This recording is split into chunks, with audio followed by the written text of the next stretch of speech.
बिस्मिल्लाहिर्रहमानिर्रहीम। आज का जो हमारा टॉपिक है जी वो है ड्रॉ स्टेटमेंट के हवाले से। और ये इस चैप्टर की आखिरी स्टेटमेंट है और इसके ऊपर चैप्टर कंप्लीट हो जाता है।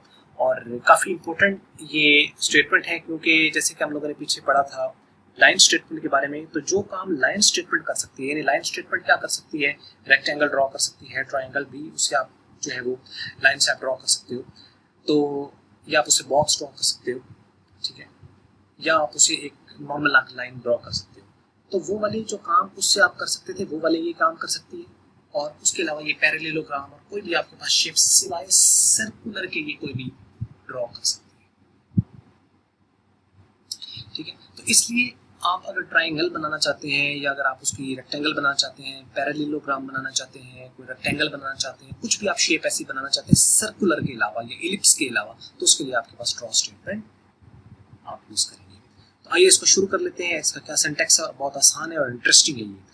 तो draw statement is used to draw line, lines, boxes, triangle, rectangle and other shapes on screen during graphics mode. अच्छा ये देखिए, ड्यूरिंग ग्राफिक्स मोड लिखना साफ जरूरी है क्योंकि टेक्स्ट मोड में ये काम नहीं करेंगे। आप बंदा को टेक्स्ट मोड के अंदर स्क्रीन टेक्स्ट मोड की ओपन करे, बाय डिफॉल्ट टेक्स्ट मोड के अंदर होती है, तो उसमें जो स्क्रीन जीरो है उसके अंदर अगर आप काम करना शुरू कर दें तो उसके अंदर ये काम नहीं करेगा, जनरेट ही नहीं करेगा। तो इसलिए ग्राफिक्स मोड के अंदर होना उसका जरूरी है।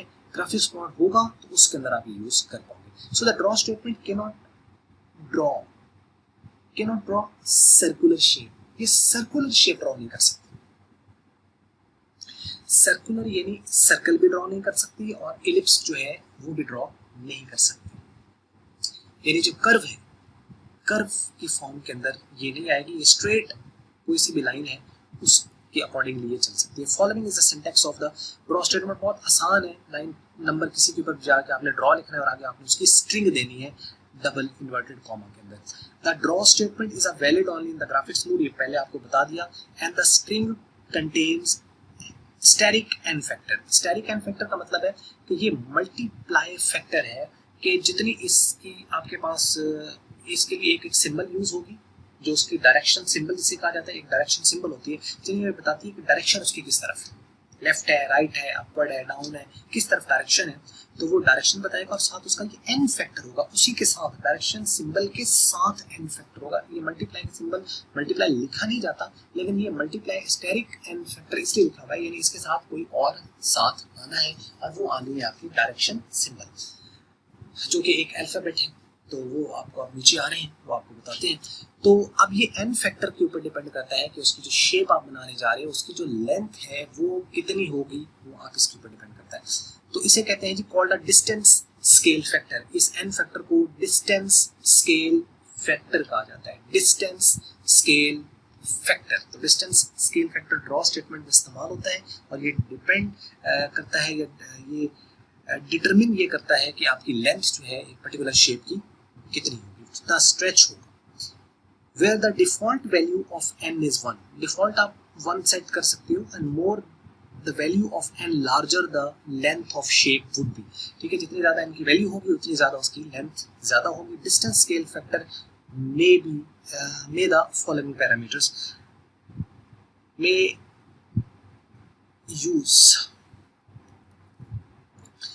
the following parameters। ये वो पैरामीटर्स यूज कर सकता है। अब इसके अंदर आप देखें यहाँ पे कमांड यहाँ पे दी हुई है, एक दिया हुआ है यहाँ पे UN और आगे उसका मूव लिखा हुआ है, किस डायरेक्शन में मूव करेगा। एन ये वो आपका जो फैक्टर्स की हम बात करें स्केल फैक्टर्स की, ये वो है। यानी यहाँ पे कोई ना कोई वैल्यू लिखी होगी, ये कोई ना कोई कांस्टेंट होगा। यहाँ पे कांस्टेंट भी हो सकता है, आप यूजर से भी आप ले सकते हो, लेकिन यहाँ पे होगा ये U कांस्टेंट है, ये आपने U एज इट इज लिखना है। यानी अगर आप अप जाना चाहते हैं तो अप का जो U है ये पहले है, डाउन के लिए जो है वो DN है। एन से मुराद कोई भी वैल्यू आ सकती है और जो आप यूजर से लोगे या फिर आप उसको खुद से असाइन करोगे। तो up, down, L4, left, R4, right. तो ये तो 4 डायरेक्शन आपको क्लियर होगी, ठीक है। Up, down, left, right. उसके बाद EN और FN। EN diagonally upright, up पहले था और राइट ऊपर की तरफ, तो ये अप राइट यानी ये राइट साइड पे होगा लेकिन अप होगा, यानी इस डायरेक्शन में होगा, इस डायरेक्शन, ठीक है, अप राइट होगा। और FN अगर आपके पास है तो वो डायगोनली डाउन राइट यानी इस डायरेक्शन, नीचे की जाने, इस तरफ, ठीक है। डायगनली डाउन राइट, और जो GN है वो डायगनली डाउन लेफ्ट है, यानी ये आप देखो एंटी क्लॉकवाइज चल रहा है इस तरीके से करके, ठीक है। तो उसके बाद आपके पास आ जाएगा, यानी ये ऊपर वाली डायरेक्शन आ गई, फिर नीचे वाली आ गई, फिर इस तरफ आ गया, फिर इससे ऊपर चली गया, तो ये क्लॉकवाइज है, यानी जिस तरह घड़ी चल रही है इस तरीके से ये क्लॉकवाइज चल रहा है, ठीक है। तो अब यहाँ पे आ जाएगा FN diagonally down and right, diagonally down right, और GN जो आपके पास है ये डायगनली डाउन लेफ्ट है। डाउन लेफ्ट का मतलब है कि यानी लेफ्ट साइड पे अभी आएगा, नीचे आएगा और लेफ्ट साइड पे आएगा, यानी अगर आप यहाँ पर हो, इस जगह पे हो, तो इससे आप इस तरफ आओगे, डायगनली डाउन, और उसके बाद जो HN है वो डायगनली अप है, डायगनली अप। इसलिए अगर मैं आपको ये कहूँ कि एक आप क्रॉस लगा दें, इस तरह करके क्रॉस लगा दें, तो जो आपने क्रॉस लगाया इसका जो ऊपर वाला हिस्सा है ये EN है, उसके बाद जो इधर वाला ये वाला हिस्सा है, यानी अगर आप सिंबल आप ये लगा दें लेस देन की सिंबल, तो लेस देन की सिंबल जो है उसका ऊपर वाला EN है, और लेस देन की नीचे वाला जो पोर्शन है वो FN है, और इसे अगर आप ग्रेटर देन की सिंबल लगाएं तो नीचे वाला जो पोर्शन है वो GN है, और ऊपर वाला जो है उसका वो HN है, ठीक है। यानी अगर आप उसको यूज समझ लें, मैं यहाँ ड्रॉ कर देता हूँ ये वाला सिंबल, तो इसको यहाँ देख लें आप, ये सिंबल है, ठीक है। अब ये मैंने इसको इस तरीके से यूज कर लिया। अब ये जो है इस तरह, ये क्या है, अप राइट है, और ये क्या है, डाउन राइट, ठीक है। तो ये आपके पास शेप्स हैं जिसके मुताबिक आप इसको देख सकते हो, नीचे आपको मैं एग्जांपल्स इसका बता भी देता हूँ। तो अब आइए हम नीचे एग्जांपल्स वगैरह जो है उसको हम देख लेते हैं कि किस तरीके से हम लोगों ने ड्रॉ करना है इसको, और ये क्या है। To draw a box in medium resolution, तो एक मीडियम रेजोल्यूशन में हम एक बॉक्स ड्रॉ करना चाहते हैं, तो ये 10 लाइन नंबर 20 या 30 ये तो लाइन नंबर आ गया, उसके बाद स्क्रीन 1 मोड के अंदर है, और आपने ड्रॉ लिखा, डबल इन्वर्टेड कॉमास के अंदर आपने इसका लिखना जरूरी है, क्योंकि ये स्ट्रिंग कंसिडर होती है, क्योंकि इसके अंदर एक कैरेक्टर आ रहा है, ठीक है। तो इसको डबल इन्वर्टेड कॉमा में लिखना जरूरी है, और इसके आप यहाँ पे देख सकते हैं कि किसी तरह कॉमा वगैरह आपने इसके दरमियान यूज नहीं किया, सिंपल आपने वैल्यूज लेनी है, स्पेस के साथ इसको सेपरेट करना है। तो अब आप यहाँ पे देखें U20, यानी जहाँ पे भी कर्सर होगा, जैसे कर्सर यहाँ पर है, या ये आप डॉट देख रहे हो, ये सपोज करें ये कर्सर है, अब ये क्या करेगा, अप जाएगा 20 पॉइंट्स, तो ये यहाँ से इस वाले पॉइंट से ये 20 पॉइंट ऊपर चला जाएगा, यहाँ पे आ गया, ठीक है। अब ये पॉइंट यहाँ पर है, इस जगह यहाँ से मूव करके ऊपर चला गया। अब 20 पॉइंट उसने राइट जाना है, तो 20 पॉइंट राइट जाने के लिए वो 20 पॉइंट इस जाने मूव करेगा, अब वो यहाँ पे आ गया।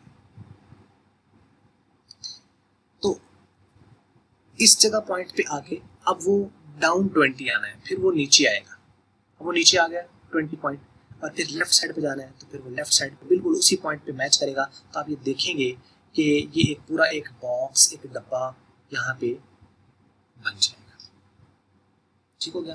तो उसके बाद प्रोग्राम को एंड कर दिया, और ये आप जरूर, इस छोटा सा कोड है, मैं कोशिश करूँगा इंशाल्लाह जीरो लिटरेसी के ऊपर आपको ये प्रैक्टिकल्स के भी इसका मैं कराऊँ।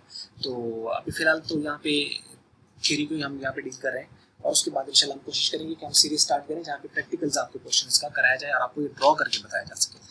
तो उसके बाद है आप इस कोड को आप लिख लें, या आप अपनी तरफ से कोई लिखें, तो आप उसको ट्राई करें, जब वो शेप बनेगी तो आपको अच्छा लगेगा खुद से कि वाह क्या बात है, वो शेप बन गई, ठीक है।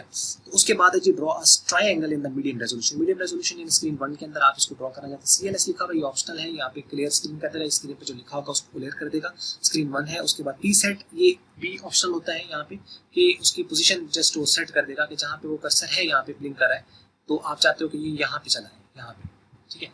तो उसको आपने पोजीशन को सेट करने के लिए, यानी 60 पॉइंट एक्स एक्सिस और वाई एक्सिस से वो यहाँ पे आपको इस जगह पे आपका पॉइंट आ गया। अब यहाँ से आपने उसको मूव कराना है, तब आप यहाँ पे देखो डायगनली ये जो E है, E100 आपने लिखना है, यानी 100 पॉइंट उसने जाना है, और E100 है, E100 था आपके पास था डायगनली राइट था, अप राइट, ठीक है। तो वही इस पॉइंट से इस जाने मूव करेगा।